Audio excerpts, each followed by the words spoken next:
Hey, what's up, everyone? My name's Lionel. I'm your host for LT Productions, and you are watching I Watch You Watch. We are covering Belle Collective. This is season 6, episode 3. But I appreciate everyone for coming to my channel. Please like this video. You can also subscribe and leave your comments below. Now let's get into it. All right, so we start off with Taste, and Latrice is being manager. She got one of her other managers around and said, "Hey, I see the host over here on the phone. If you see her get on her phone again, write her up." Next, she calls Selena just to check on her, see what's going on. Sky is in the hospital having a baby right now. She's up there with them and all that good stuff. They just talk for a few minutes, but the real thing that's going to be happening in this episode is Latrice has invited Marie and Amanda out to eat. Marie's making fun of Amanda's outfit. Like, okay. It was quite black and white, polka dot. Well, not polka dot. Cruella de Vil, if you want to call it that, type of attire. During the course of them talking, of course, Amanda's just bringing up and how she doesn't like how Marie and Letitia were the ones that were trying to basically jump Latrice 2 reunions ago. Well, Marie handled it, I guess, maturely, if you want to call it that. This wasn't just a one-way street type of deal. It just hasn't been love towards how Latrice was towards Letitia and all that stuff. It was mutual and all that. So they kind of just settled it there. Latrice says that she's going to be having a pool party and she's only inviting couples only. In her confessional, she says that it's just only people that are dating or married that can come. So Tamara's not coming. We know that Damon's not coming, and he's only going to say that, oh, he's working or got to take care of the baby. Well, I don't think that Damon wants to come around because of the foolishness that y'all done pulled on him. Season 2. We still remember the decorating lady. We still remember that. And how y'all wanted, you and Letitia wanted to play dumb, like, I didn't know anything.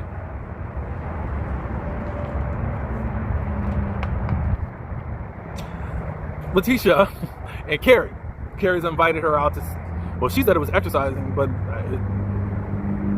now it turned into a dance class. But she calls Glendale to let her know what's going on. She says, since he's more in town, I can check on him, or we can talk more during the day so he can run his business. What is his business? Not that I care, but I mean, you're on my screen, so. Marie was invited also by Carrie. And Marie says, you know, we shaded each other. It wasn't that deep. And she said that she likes Carrie. She's a firecracker. If only it was just this simple. For some of the other beefs that have happened during the course of the time that Belle Collective has been on. Because a lot of this stuff wasn't that deep. But egos and intimidation and jealousy made these beefs happen. And now some people that probably should still be on the show aren't on the show.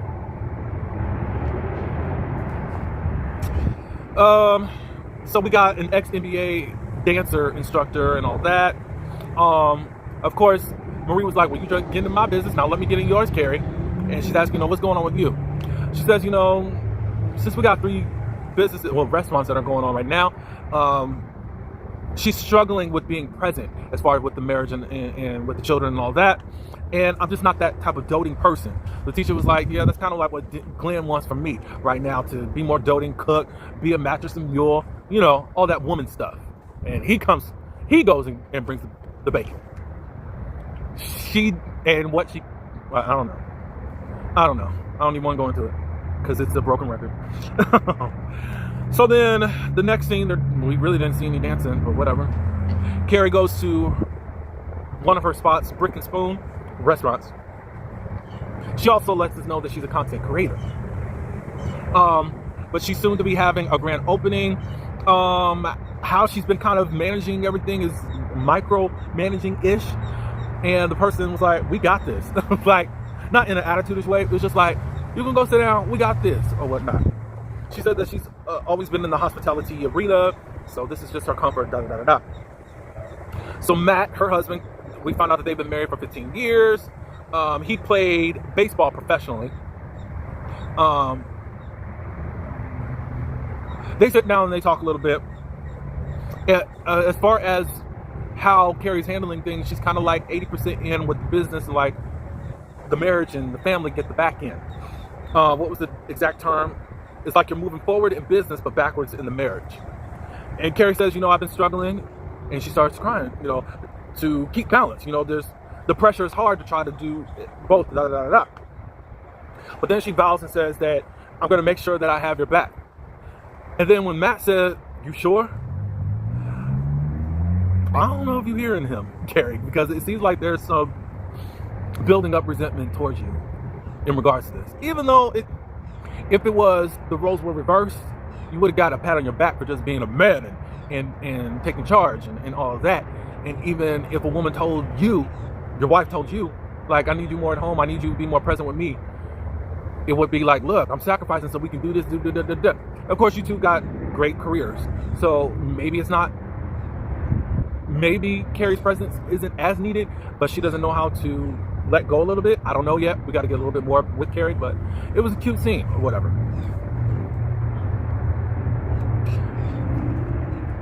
Next scene is with Selena. No shade. I did the eye roll because I knew what scene this was. She's meeting with the Pearsons because they're going to try to do things to help with their communication. Letitia has brought in a guy named Tyrone. He's into team coaching and team building, and they're going to be having different activities where they're going to have to communicate with one another. So they do the activities, and then Selena breaks it down as to why she's so hard on him with communicating. Because when she lost her son was traveling back from wherever he was, moving back home. And of course, before he arrived, he ended up being offed. So she worries when she doesn't know where he's at, and all this good stuff. And I just really need you to hear me. And he's like, I hear you. No, hear me. I don't want to be too judgy. I don't think that it took this event to me for him to actually hear her out, because you came to her.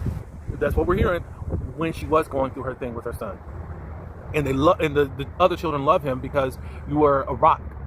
At least for that. Now, I wish they really would have discussed, or we would have been shown, her talking about all these financial obligations that he is now spending money on and not telling me, especially when we're planning this wedding. I wish they would have talked about that a little bit more. But it was still, I understand that, Selena, because I kind of put a demand on some of my friends, because I was still just triggered by the losses that I had. That I lost my sister unexpectedly. She was in a car crash, and she was gone right on impact of whenever she crashed. I lost my dad unexpectedly. I lost my brother less than 24 hours from when my dad passed away. And that was all within a 3-year period. Now it's been 8 years for my dad and brother, and 10 years for my sister. So for a while I was, and I really need to speak with my friend about it, but I was putting pressure on them to please let me know, have you made it home and all that. Let me know, I don't care.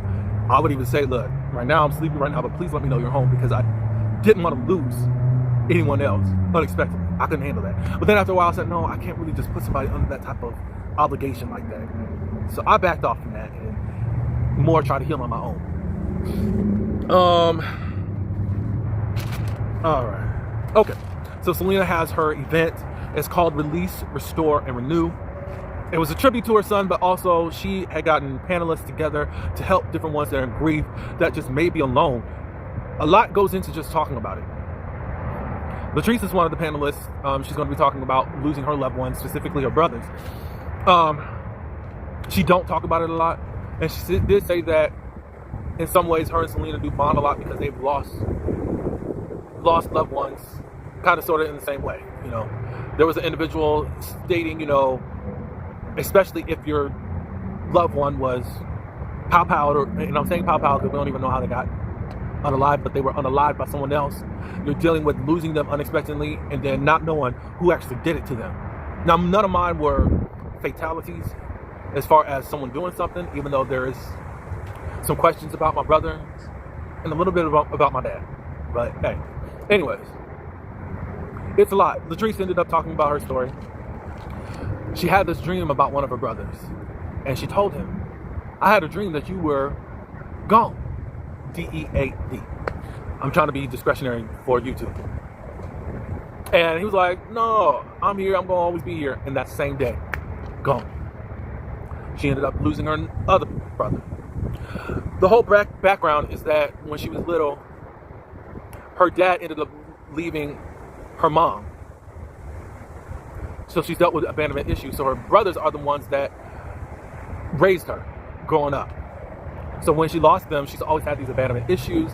She's always wondering where different ones are, her loved ones are at, afraid that she's going to lose them. Cliff was in the confessional saying, like, you know, I've been doing stuff at the condos and I really didn't take that into consideration. You know, from a logical standpoint, just like I was saying that about the whole Mike and Selena situation, like, I would think that those are big triggers and that y'all would be in tune, but sometimes you just don't hear, or you're just going through life and you just don't hear stuff, you know. Even though I was being critical about, okay, I would really think that Mike would know this. Not saying that they're making anything up, but it's just like, bruh, you know that that's a major thing. And I'm sure Cliff knows that that's a major thing for the trees. Like, you would be more conscious, at least, if you're not going to be there, report in. It's about accountability. And if you can help somebody with the trauma as they try to heal and cope, do it, especially for your loved ones. You know?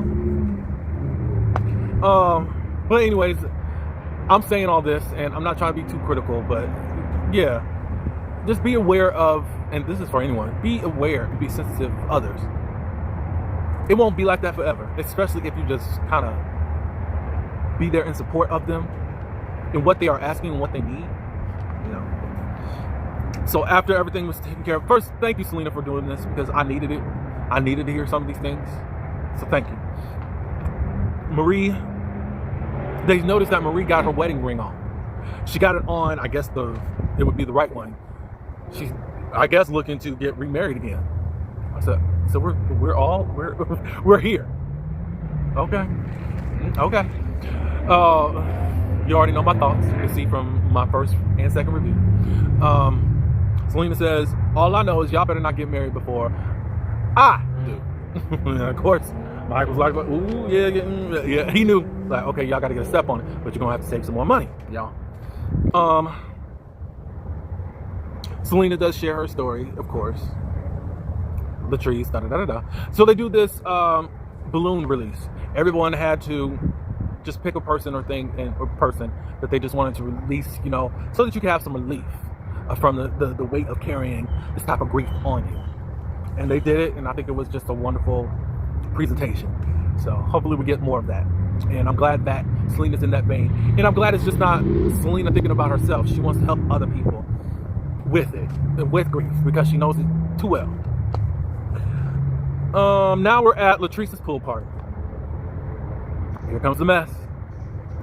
Amanda shows up. She brings, I heard friend, but I don't know for sure, but Javon.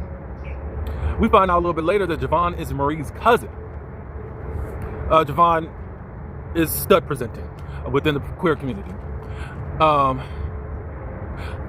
We find out that Essie got a husband. She brings her husband.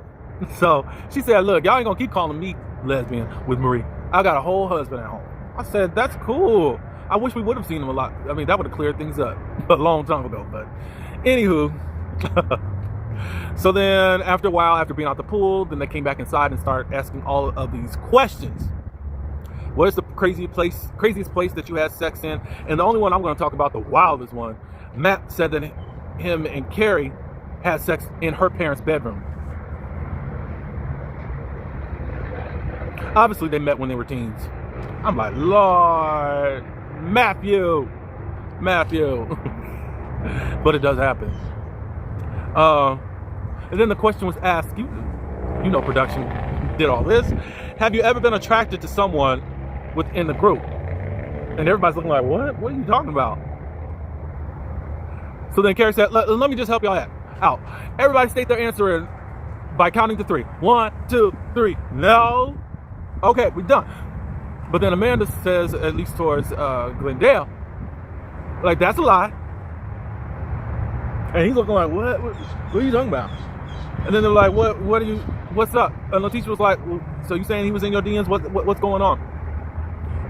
Let's go talk. Letitia was feeling a certain type of way because it's like, okay, you're ambushing me. We've been hanging around each other. I didn't know that part. I had no clue because even in the first episode, Amanda's like, look at me, look at her. You can see why he'd be attracted to me. I'm paraphrasing and all that, but so you been up in this woman's face? That's a little shady. Not even a little, but that's just like, what are you doing? Why are you up in her face like that? You knowing that her man was sitting up here and you were encouraging the dude. You didn't even stop it. So then Letitia and this girl's having her conversation. Meanwhile, Javon, they call him a friend. I don't know if they're a couple or whatnot. Oh, Amanda was actually, was she ready to get back into the dating pool earlier? And she said yes. And Marie said, would you try men again? She said, yeah, I'm open to anything. Anyway. So at the same time, Javon said, as Glendale was trying to lie, saying that it didn't happen, she said, yes, it did. I saw the text. Or saw the DMs. I seen it all. And then Glendale's like, what you talking about? Blah, blah, blah, blah, blah. Marie goes and grabs, Letitia said, hey, no, get your man. Things are going on. They're saying that they've seen the DMs and all that. So now it's a to be continued. Now, if you want me to answer, if I feel bad for Letitia, no. Nope. She had this long paragraph wanting sympathy that she put out on IG. No, I don't care. It's hard to feel sorry when you've been putting Tamra in that situation since season 2. You and Marie were doing it. So I really don't care what happens to you. I don't care. Letitia Karma. It's just not Kenya's karma, as y'all only say that's for her. Kenya more on the Real Housewives of Atlanta. Nah. So you just gonna get what you get. You knew the type of man he is, and you still want to be with him, and now be doting again. Whatever. So that was the end of the episode. It's a to be continued episode, and we're gonna see what happens next. Again, I don't care. Suffer through it, and you'll get back. Let me know what you thought of the episode. Maybe you agree or don't disagree, or do agree with me. You agree or don't agree with me. That's it. So like, please, and also subscribe, and get in these comments. Until the next episode, peace.